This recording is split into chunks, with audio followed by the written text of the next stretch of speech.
It started on a Tuesday evening in the kitchen with a glass of water I didn't really want.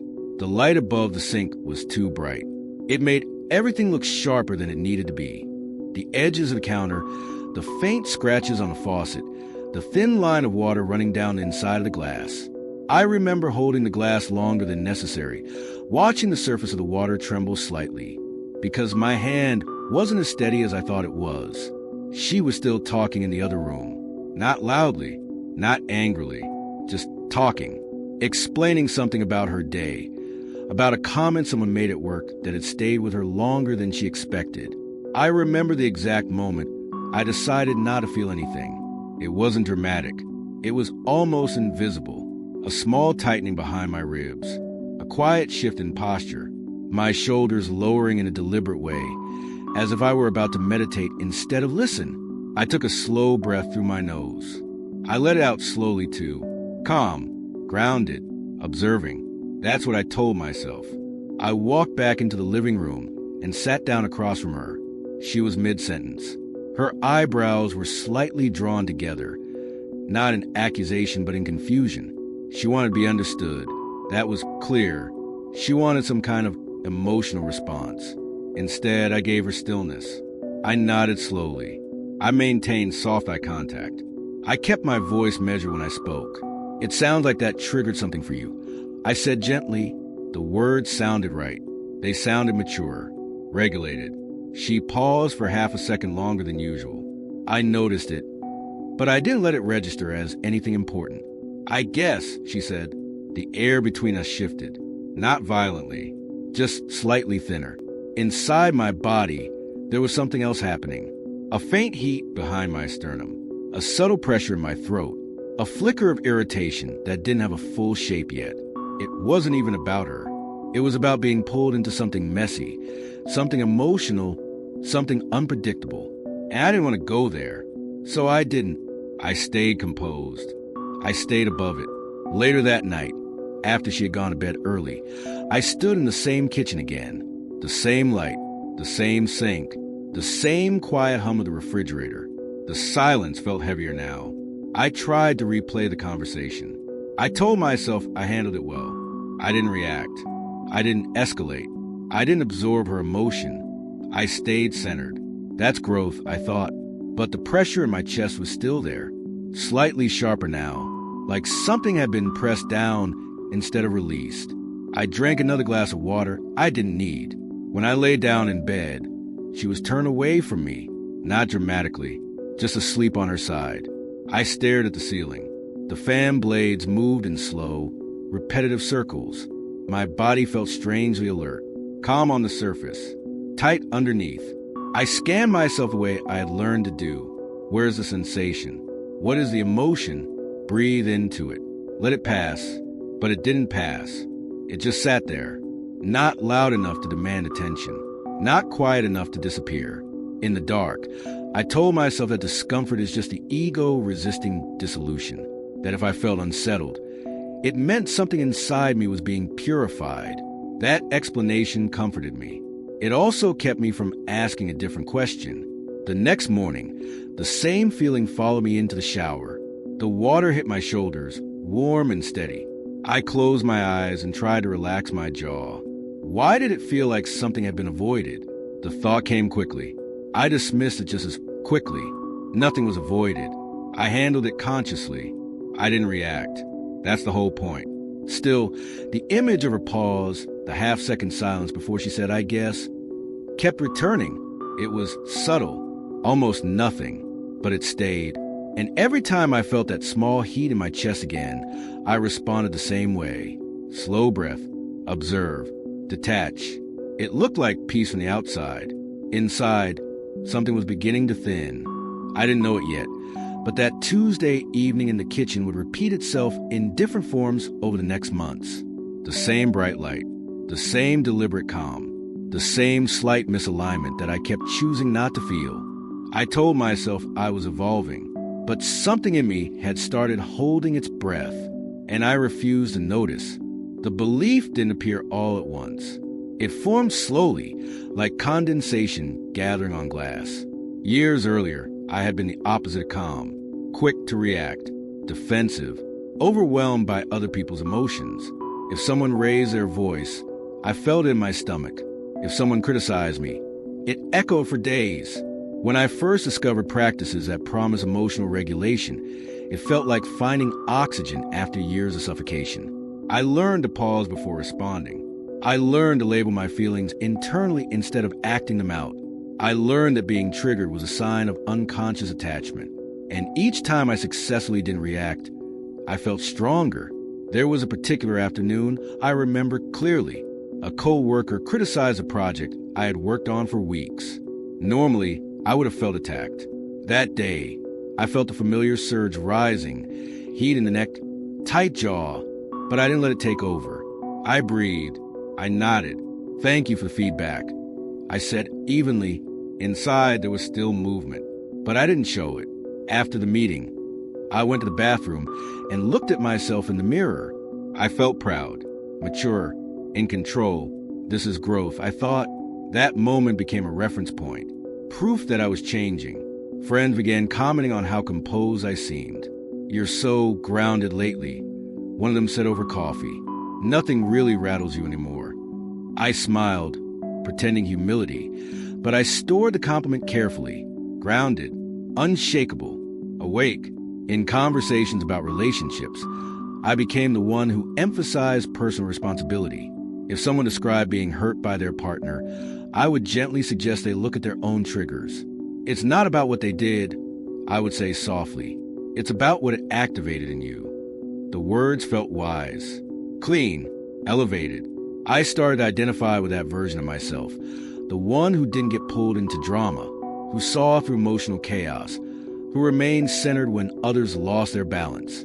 When she and I argued, I made it a point to keep my voice calm. Even when I felt misunderstood, I refused to let frustration rise into my tone. I believed that staying steady was the most loving thing I could do. If she cried, I stayed measured. If she raised her voice, I lowered mine. If she accused me of not understanding her, I reminded myself silently, this is her projection. Stay conscious.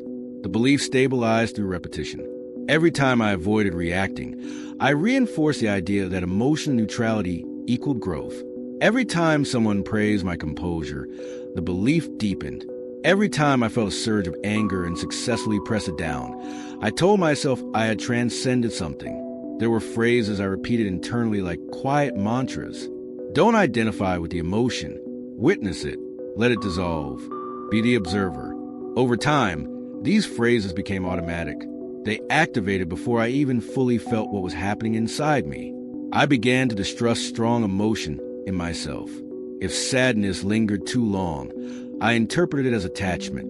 If anger flared, I labeled it ego. Control felt clean, contained, safe. And there was something else underneath it too, something I didn't admit at the time. When I stayed calm during conflict, I felt superior. Not in a loud way, not consciously, but there was a subtle sense of being above the situation, as if I had climbed out of something others were still trapped in. That feeling was intoxicating. It made the belief necessary. Because if emotional control wasn't growth, then what was I building my identity on? So when Tuesday evenings came and I felt that small heat in my chest while she spoke, I responded with the same framework. This is just a reaction. Don't feed it. Stay conscious. Each time I did, I strengthened the structure.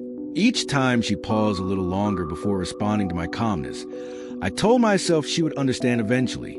I didn't question whether my calm was connection. I assumed it was, and that assumption became the foundation I stood on. The first real crack wasn't loud. It was a look. We were sitting in the car after dinner with friends. The streetlights outside cast orange lines across the windshield. The engine was off, but neither of us moved to get out. You don't ever really let me in, she said quietly. The sentence didn't sound angry. It sounded tired. I felt the familiar tightening begin. My mind immediately reached for interpretation. This is her insecurity. This is fear of abandonment. Stay grounded. I turned toward her slowly. What do you mean? I asked, keeping my tone soft. She exhaled, looking at her hands. You're always calm, even when I'm upset. It feels like I'm the only one in it. I almost smiled, almost corrected her. Isn't that the point? I thought, to not be reactive? Instead, I nodded thoughtfully. I'm trying not to escalate things, I said. I'm trying to hold space. The phrase sounded right. It fit the framework. But she didn't nod back. She looked at me in a way I hadn't seen before. Not angry, not pleading, just distant. On the drive home, I told myself she was uncomfortable with emotional stability. Some people are more used to intensity than calm. That explanation restored my certainty for a while, but the sentence lingered. You don't ever really let me in. A few weeks later, the same pattern returned. She was frustrated about something small, plans changing last minute. I felt irritation rise in me. Not explosive, just a quick flash of, why is this such a big deal? I breathed it down immediately. Okay, I said evenly. Let's just adjust. She stared at me. Do you even care? The question caught me off guard. Of course I care, I replied, still composed. But I could hear it now. My voice sounded rehearsed. That night, lying in bed, I replayed the interaction. I scanned my body the way I always did. There was tension in my shoulders, a faint ache in my jaw. Why did her question feel like an accusation? Because she doesn't see how much work I'm doing to stay conscious. I told myself. The explanation felt thinner this time. Another crack appeared at work. A colleague made a dismissive comment in a meeting. I stayed calm as always. I responded politely. Later, alone in my car, I felt something sharper than usual, a tight, restless energy in my arms. I tried to breathe it away.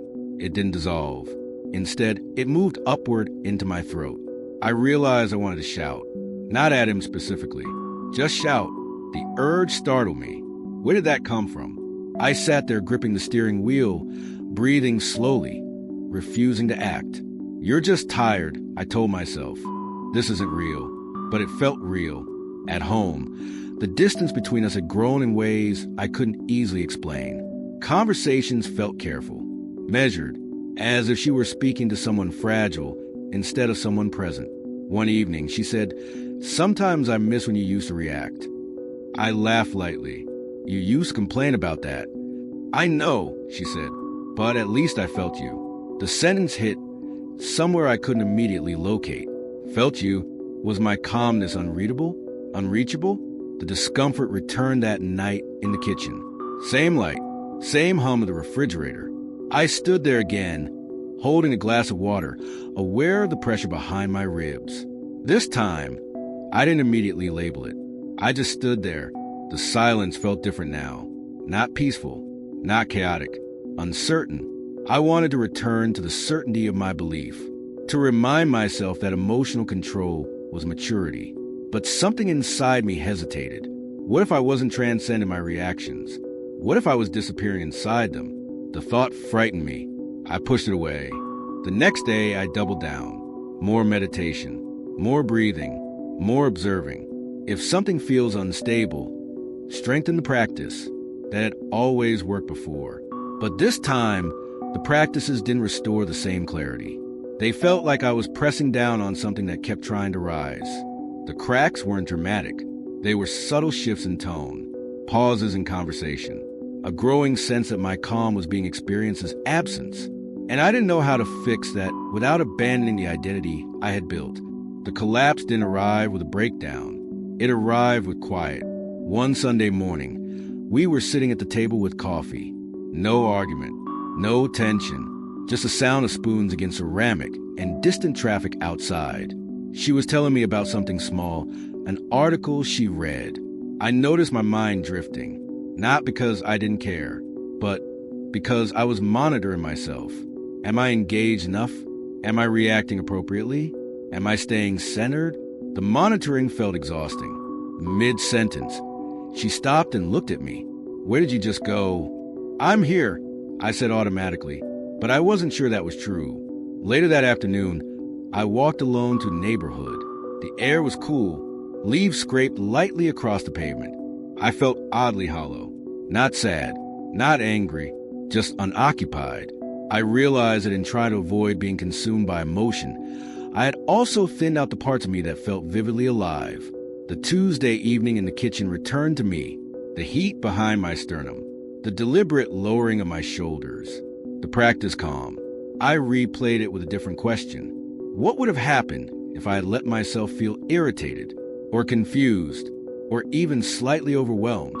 I didn't know, and the not knowing felt more honest than any explanation I had rehearsed before. Over the following weeks, I began to experiment in small, uncomfortable ways. When irritation rose, I didn't immediately breathe it away. I let it sit longer. I noticed how quickly my mind wanted to label it ego. Sometimes I still suppressed it. Habit is strong, but sometimes I didn't. One evening, when she expressed frustration, I felt my own frustration rise clearly. My instinct was to smooth it over. Instead, I said quietly, "I'm actually feeling defensive right now." The words felt raw, unpolished. She looked at me, surprised, not impressed, not relieved, just attentive. The world didn't collapse, but neither did it transform into clarity. I felt exposed, uncertain, slightly ashamed of not being a composed version of myself. There was no breakthrough, no dramatic release, just a gradual loosening. I began noticing how often I used calmness as a shield, how often I chose observation over participation, how often I prioritized being right about consciousness over being messy and present. The identity I had built, grounded, unreactive, above emotional chaos, started to feel fragile. Without it, who was I? Some days, I wanted to rebuild it, to return to certainty, to tighten everything back into controlled stillness. Other days, I let the uncertainty stay. The collapse was quiet because nothing external fell apart. We still lived together. I still worked. I still meditated. But internally, the story I told myself about who I was began dissolving. I wasn't sure anymore that control meant growth. I wasn't sure that detachment meant wisdom. I wasn't sure what growth meant at all. And that uncertainty felt both uncomfortable and strangely relieving. Life didn't become clearer. It became more ordinary. I still stand in the kitchen under that bright light sometimes. I still feel heat in my chest when conversations turn uncomfortable. The difference is that I notice the urge to press it down more clearly now. Sometimes I still do. Sometimes I don't. Yesterday, she told me about a conflict at work. I felt irritation at how she handled it. I also felt a flicker of protectiveness and confusion and a strange tenderness. The emotions overlapped. They didn't arrange themselves neatly. I didn't try to organize them. I just said, "I'm not sure what I'm feeling yet." The sentence felt unfinished. She nodded. We sat there for a while, without filling the space. I noticed the silence differently now, not as something to manage, not as something to perfect, just as silence. There are moments when I missed the certainty of believing I was beyond illusion. It was clean, stable. It gave me direction. Now, growth feels less defined, more human. I still meditate. I still pause before reacting. But I no longer assume that restraint is always wisdom. Sometimes it's fear. Sometimes it's avoidance. Sometimes it's both. I don't always know the difference. That uncertainty used to scare me. Now it feels like a small opening. Not clarity. Not resolution. Just space. I'm still learning how to be in that space without turning it into another identity. Without calling it awakening. Without calling it failure. Just being here, under bright kitchen lights, holding a glass of water I may or may not need, noticing my hand tremble slightly, and not immediately deciding what it means. And for now, that feels honest enough.